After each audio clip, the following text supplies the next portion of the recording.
Today I'm going to do a flip through of Acts in my journal Bible for this year. So Acts, the author is Paul, was written in about 70 AD. Of course, that's debated among scholars. Theme: believers are empowered by the Holy Spirit to bear witness to the good news of Jesus Christ, and including the establishment of the church.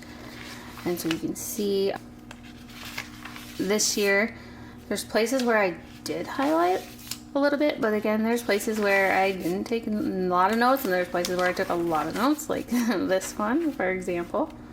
I just like to show Bible journaling flip throughs because I like to show that it changes from day to day. I like to show that you don't always have to use highlighters, you can just write text. Your handwriting doesn't have to be perfect.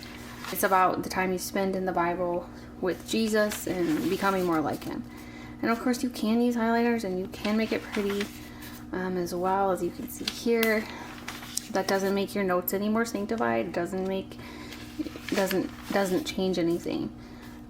I can learn just as much from when I don't take notes as when I do take notes. And I probably won't remember these notes unless I go back and read them again. And so it's all about what's happening, as you're studying, as you're reading God's Word. And so this is Acts.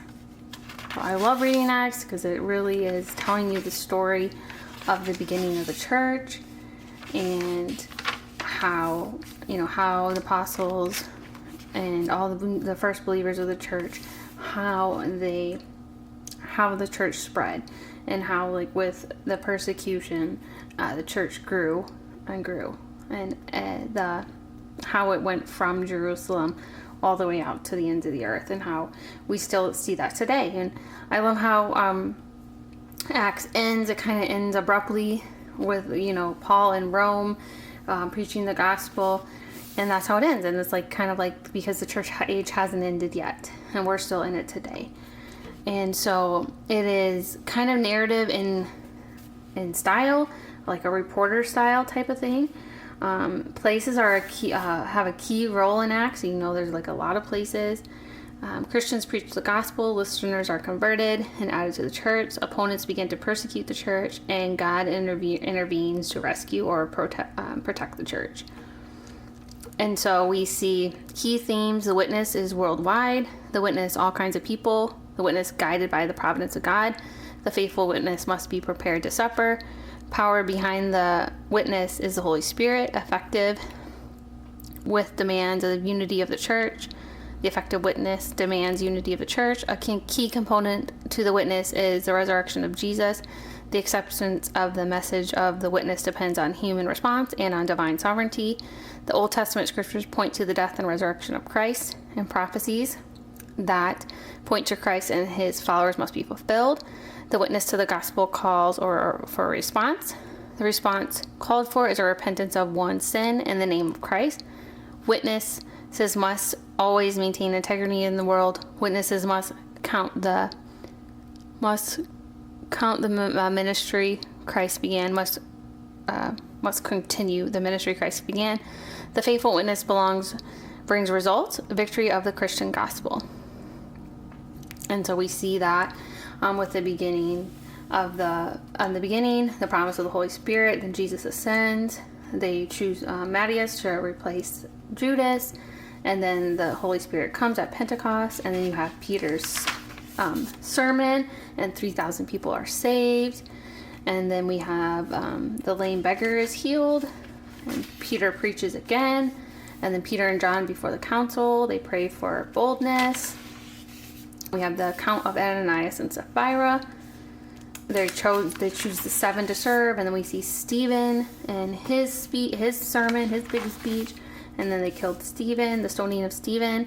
And then we have Saul ravaging the church. We have, of course, the Philip going to the eunuch, the Ethiopian, and then we have the conversion of Paul, and we have Peter and Cornelius with that great where the sheep comes down. Peter reports to the church. James is killed and Peter is imprisoned, and then Peter is released from prison by help of the angel.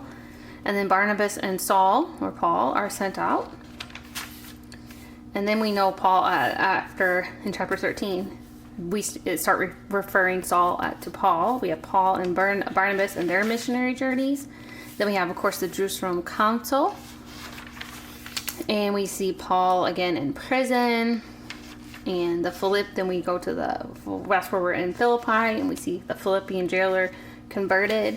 Paul and Silas in Thessalonica, so that's where we get our Thessalonians. And then we have Paul in Athens, and Paul in Corinth, and Paul in Ephesus. And we have Paul in Macedonia and Greece. Paul goes to Jerusalem. Paul visits James. Paul's arrested in the temple. And then Paul is before the Roman tribune and the council. And then they try to kill Paul. And then Paul, before Felix and before at Caesarea, Paul kept in custody. Then Paul appeals to Caesar. And then Paul before Agrippa and Bernice. And then Paul's defense. So we see a lot of Paul's sermons in here. Paul tells of his conversion. Then Paul sails for Rome. He has the shipwreck, the storm.